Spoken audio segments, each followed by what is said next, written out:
You want to die tonight?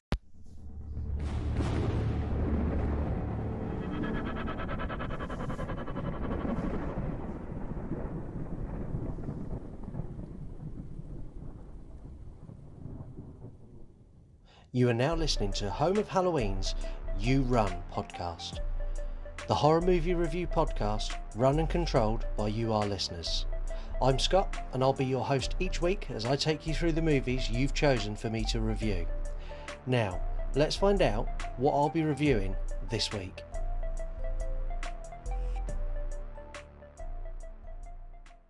Welcome to prime time, bitch! Get in! Finally, a Nightmare on Elm Street movie that wasn't the remake. I've wanted to get onto a Nightmare on Elm Street movie so long. Let's not fuck around, let's get straight in.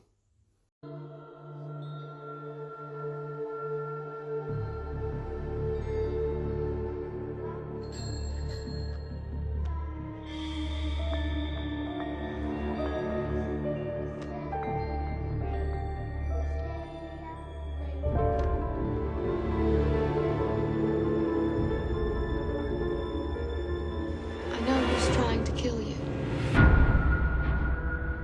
He wears a dirty brown hat. He's horribly burned. He has razors on his right hand.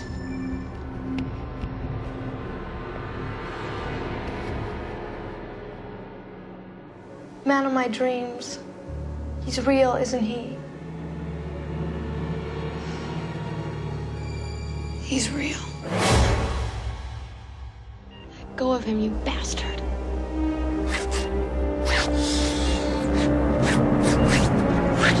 Oh my God.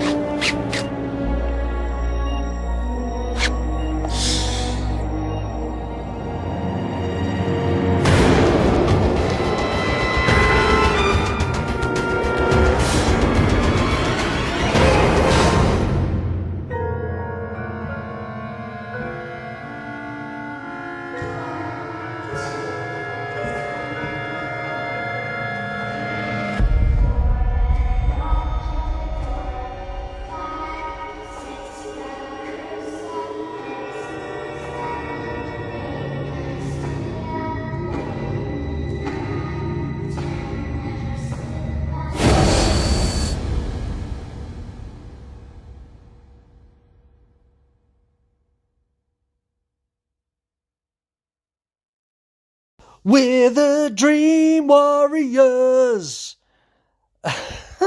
I'm so sorry. I can't help it. I'm so excited to be reviewing this movie. The soundtrack to this movie, by the way, is outstanding and sounds absolutely nothing like what I just done. This is, for me, the best a Nightmare on Elm Street franchise gets. I love this film. This is the film where Fred Krueger, the dark, nasty, horrible bastard, becomes Freddy Krueger, the one-line cracking, inventive killing, amazing slasher character that we all know and love. I'm going to give this some scores. The movie gets an 8 out of 10 for me. If I was scoring it just on how much I love it, that score would be a lot higher. But I'm scoring it based on the quality of the movie itself. For fear, it's not the scariest in the franchise. It scores a 2. So it's not by any means scary. This movie is the complete Freddy package for me. We get everything. And everything in it I love. That's not to say this movie doesn't have issues. This movie's got a laundry list of problems. There are plot holes you could park a bus in. There's some really sketchy special effects. There's some really dodgy lines. There's some really strange overtones that don't work. But I gloss over all that because this movie is a riot from start to finish. It never lets up. It never eases the pace, and it's just bam, Freddy one-liner, bam, amazing kill, bam, Freddy one-liner, bam, another kill, bam, another kill, another one-liner, and it's so well put together. This follows the story of Nancy from the original. Now she's all grown up and she's become a psychiatrist, specialising in dream therapy. Why the fuck she'd do that, I will never, ever, ever know. If it was me, I wouldn't want to be anywhere near dreams. But I suppose she thinks it's okay because she's still popping Hypnosil like they're Skittles. So she's not having bad dreams herself. She's come to work at a new psychiatric, or not a new psychiatric clinic, a psychiatric clinic where a group of new teens are being terrorised by Freddy. In this psychiatric clinic, you've got her direct boss, who is, I find him really creepy and a little bit leery. And I'm pretty sure he's banging Nancy, his intern, which is very wrong on many, many levels.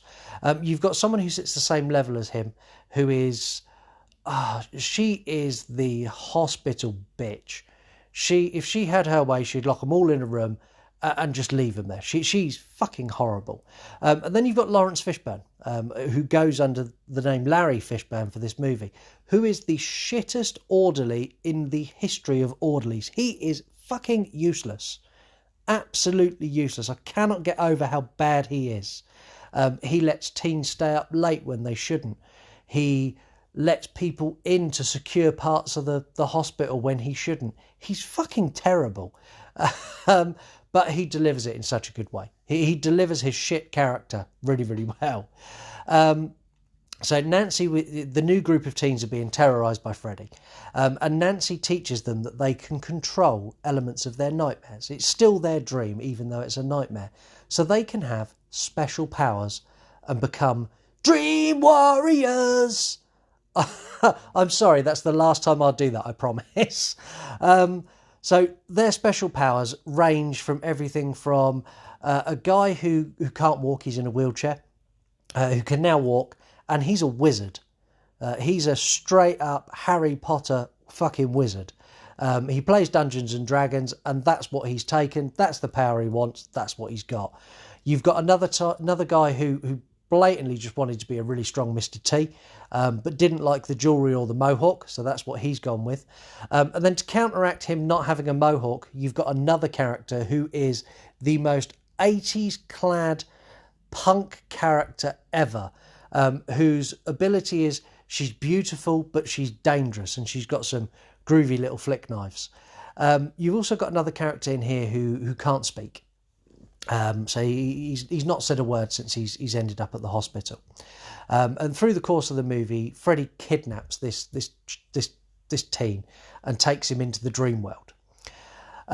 While this is all going on, Nancy's boss, after one of the deaths of the teen, meets a nun. Stop! Pause the show. I just want to point out the nun that he meets is the nun from The Nun.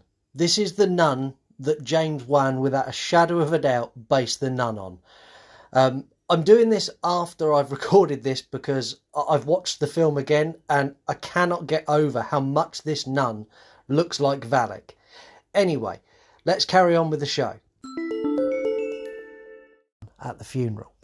And the nun explains that to make the teens better, they need to put the unrested soul to rest in holy ground. This doesn't make a huge amount of sense to him, but with talking with Nancy, he's convinced that they now need to go and find Freddy. So him and Nancy go off to see Nancy's dad and say, we need to find Freddy's bones. And her dad politely tells her to fuck off. This then leads to her going back to the hospital to cause a shared dream, because one of the characters in here, Kristen, has the ability to pull other people into her dreams. So she's going to do that, and they're all going to go into the dream world to go and rescue the kidnapped teen. She leaves her boss with her dad, who convinces her alcoholic, pissed out of her head dad to go and find Freddy's remains. They go in to fight Freddy. The dad goes to find the remains with her boss. From here, the movie goes a bit wild. We've got everything you'd want from Freddy in here. You've got one of the characters makes clay marionettes, and you've got a clay puppet Freddy done in claymation. And I fucking hate claymation.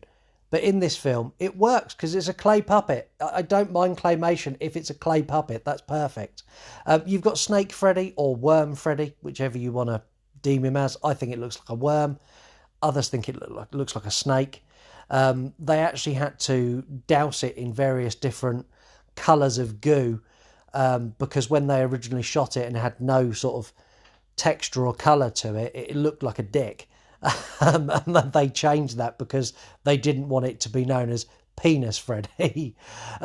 You've got TV Freddy, who's got the best one-liner Robert Englund ever delivers in the entire franchise, in my opinion.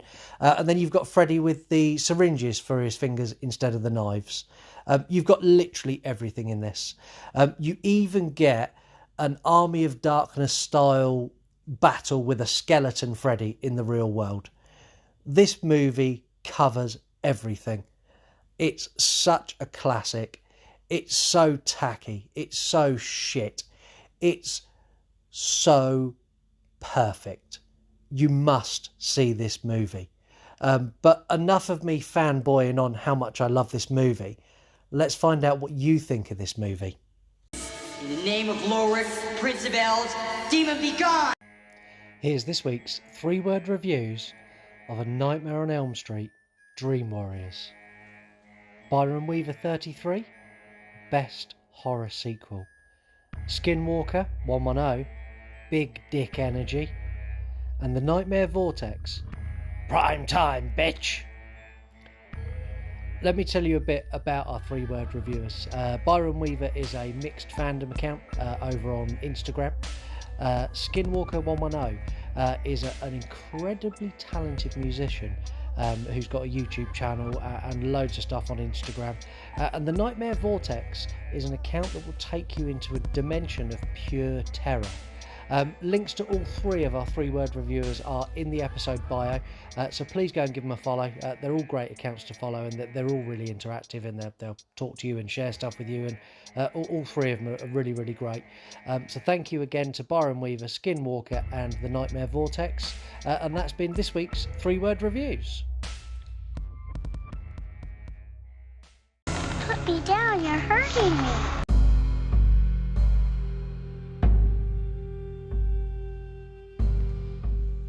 Freddy's coming to get you in your dreams. And there's nothing an electric scooter can do to stop that. But if you're travelling at 25 miles an hour, it's going to be harder for you to fall asleep. So head over to shockwheelz.com and use checkout code HOHSALE to get £25 off your scooter. Stay awake and keep Freddy at bay.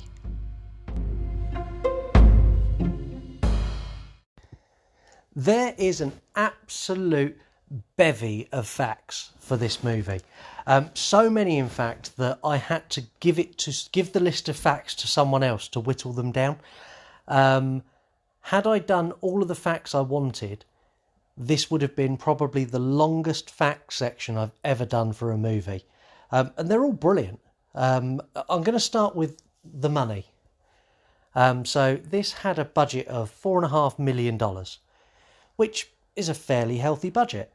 I don't think anyone expected them to do 10 times what their budget was. This brought in just a little under $45 million. So it was a huge success. And obviously, the Nightmare on Elm Street franchise went on to spawn numerous sequels after this, and Nightmare on Elm Street 4 is by many deemed the best of the bunch. And that wouldn't have happened had this movie not been the success it is. This was the film debut of Patricia Arquette. On set, Robert Englund was very insistent on telling pretty much anyone he could that Patricia Arquette was going to be a huge star. I don't know how many people believed him, but 100% he was correct, because she is an iconic actress. Speaking of iconic actresses, there was another actress who is now iconic, who has been in so many things I like, been in Stranger Things, been in Beetlejuice, the list is endless, Alien, Resurrection, so many things dipped with horror, is Winona Ryder. And she auditioned for the part of Kristen, but dipped out because they deemed that she looked too young. The original script for this, now I love this fact, so the original script for this was that Freddy Krueger was going to torment and terrorise members of a cast and crew who were making a Fred Krueger movie. The studio rejected that idea and said it wouldn't work and it wouldn't do very well. Fast forward to the end of the franchise, and we got Wes Craven's New Nightmares, and that was the story we got. So we could have had that a lot earlier on. We could have had that for number 3. This is the first movie in which Freddy Krueger is referred to as Freddy. And I didn't realise this. I've always dubbed him as... He's always been Freddy. He's never been anything else. But apparently in 1 and 2, which I completely forgot, he's referred to as Fred Krueger. Which, well, there you go. Jennifer Rubin, who played Taryn, has been told by some of her fans that her performance as Taryn caused them to quit drugs. Which, for any actor or actress or anybody who does anything in the public eye or the media, if you can have an impact on someone's life, that they change something for the better, to better themselves, is amazing. And I can't imagine what that must feel like for Jennifer Rubin to have people say to her, your performance made me quit drugs and turn my life around. That is an outstanding fact. This is the only Nightmare on Elm Street movie not to start with a dream sequence. And I forgot that when I started watching this movie for the review. Nightmare on Elm Street movies start with a dream sequence. It's kind of a fucking rule. They start in a dream. I watched 10 minutes of this before I went, oh, we're not in a dream now. I guess we're not in a dream. And I forgot all about it, but it's the only one that doesn't. The final fact for this is probably the wildest fact and the weirdest fact. And this fact would only ever happen in the 1980s. This would never happen in modern cinema. And it's a callback to a previous episode of this show as well. So back when I reviewed the Evil Dead 2 with Wednesday Wine and Horror, or Heather Silman from Wednesday Wine and Horror podcast, one of the facts on there was about the Freddy's glove that appears in the tool shed in the Evil Dead, and then again in the basement of the cabin when Ash goes to retrieve the pages of the Necronomicon. And I said it was rumoured that it was the glove from A Nightmare on Elm Street. Doing research into this, I'm starting to think it probably was. So on the set of Dream Warriors, the Freddy glove went missing. And it was a pretty big deal. There was a lot of investigation and checking people's cars and cast and crew, and there was a police investigation. It was a really serious thing. And they never found it. Now, the story is that the glove you see in The Evil Dead 2 is the glove from Dream Warriors, and it was stolen from set. Now, that is a wild fact, but what makes that fact even more insane is that if that is true, it means that either Sam Raimi or one of his production staff sent someone to the Nightmare on Elm Street set to sneak into the prop room to steal the glove just to put it in their movie. What the actual fuck? You would never get that today. You would not get a Marvel movie and a DC movie being made at the same time, and someone from Marvel sending them over to the DC set to go and steal Batman's Batarang so they could put it in. It just wouldn't happen. And that fact alone is worthy of making this the ultimate 80s movie fact. Sorry, kid. I don't believe in fairy tales. Ask the host. This week's question comes in from Landman is Here to Save the Day over on Instagram. They asked me, what was the first horror that got under my skin? The very first horror that done that was the original Child's Play. But that was when I was very young, and I was a lot easier to scare then than I am now. A horror that's got under my skin recently that really, really bugged me, and I know it shouldn't have. And when I say recently, I'm talking in the last 10 years. So the film that really bugged me and really, really got under my skin and made me go and lock doors and made me feel really uncomfortable was The Hills Have Eyes, the remake of The Hills Have Eyes. And this is because when that was released, I had a baby around the same age as the baby in the movie. And of course, they come and kidnap the baby and take it away. And that absolutely terrified me because it was relevant to my life at the time. And that really got under my skin. And even when I watched that movie now, I watched it fairly recently, it still sits uncomfortably with me. And there's still something about it I really, really don't like. So I hope that's answered your question. And thank you very much for sending it in. And that was this week's Ask the Host.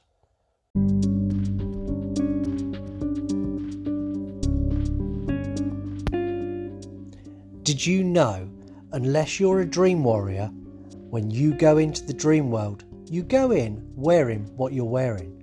So if you're in bra and pants, that is what Freddy's going to chase you in. If you're wearing nothing at all, you're running round in the nude while he's chasing you. So what you should do, go to ilovefancydress.com, buy yourself the most badass costume you can get your hands on, and then you'll look the bollocks when he's chasing you. And to make it even better, we'll give you 10% off by using code HOHSALE at checkout. Don't get caught in the nude. Be ready for Freddy. In my excitable state for this episode and my ending desire to sing Dream Warriors to you, which I'm not going to do again. Dream Warrior! No, I done it, sorry. So that's 3 times. That's 3 times I've hurt your eardrums, and I do apologise. In my excitement for this episode, I've missed some pretty important bits, one of which I am going to go back and bring up. So this movie gives us a lot more backstory. It effectively gives us Freddy's origin story. And I should have mentioned it because it's a really important part of the movie. The nun in this is the ghost of Freddy's mum. So this is the nun that James Wan saw and then went and built an entire franchise around. She's Freddy's mum, and she used to be a nurse in the psychiatric hospital during the 40s. Over a bank holiday or a holiday weekend, she was locked in the ward that housed the criminally insane. And they raped and abused this poor girl over that weekend. When they found her, she was barely alive, but she was pregnant. And Freddy Krueger is the bastard child of 100 rapists and killers. Not strictly how pregnancy works. I'm pretty sure it's only one of them. But I'm not going to pick holes in the science of this because it's a Nightmare on Elm Street movie. That science is fucking irrelevant in this movie. And the other thing I want to pick up on is the mental health care in this movie is horrific. So one of the boy who makes the marionettes is basically puppeteered off of the roof by Freddy. In another incredible scene. And then they have a group session where they're calling him a coward for doing that. And this is not the other people in the group session. This is the doctor that's treating him is calling him a coward. So the mental health profession in this is not shown in a good light. And I'm pretty sure it's not how it is today. And it's not even how it was in the 80s. That they've just made them useless to emphasise the rest of the story. Those are the 2 bits I missed that I wanted to hark back onto a little bit. What I want to talk about now is my final thoughts on the movie. This movie is an absolute belter. Go and watch it. You will enjoy it. You will have fun. You don't need to be engaged. You don't need to delve too much into it. This is Freddy at his best, and you must watch it. And that's my final thought. Next week we have reached the finale. The end of season 2. I cannot believe we're here. I genuinely, when I started this as a bit of a hobby, as an outlet for me to talk about horror with other people, I never for a second thought I'd be on to season 2, let alone going into season 3. I never dreamed I would have had the incredible guests I've had on this season. And the finale is no different. So the finale, I'm going to be joined by Mark from MW Horror Reviews on Instagram. Mark is going to help me review Halloween. And the reason Mark's going to help me do it is because I know if I fuck this up, you will lynch me on every single social media channel that I am on. I will all of a sudden receive all of the voicemails from you that I've been asking for, but they won't be the kind of voicemails that I want to get. So Mark's going to come on and help me. Go and follow Mark. It's at MW Horror Reviews. You'll find him really easy. Mark is a huge Halloween fan. He loves the franchise. He's a fanatic. The same as most Halloween fans are.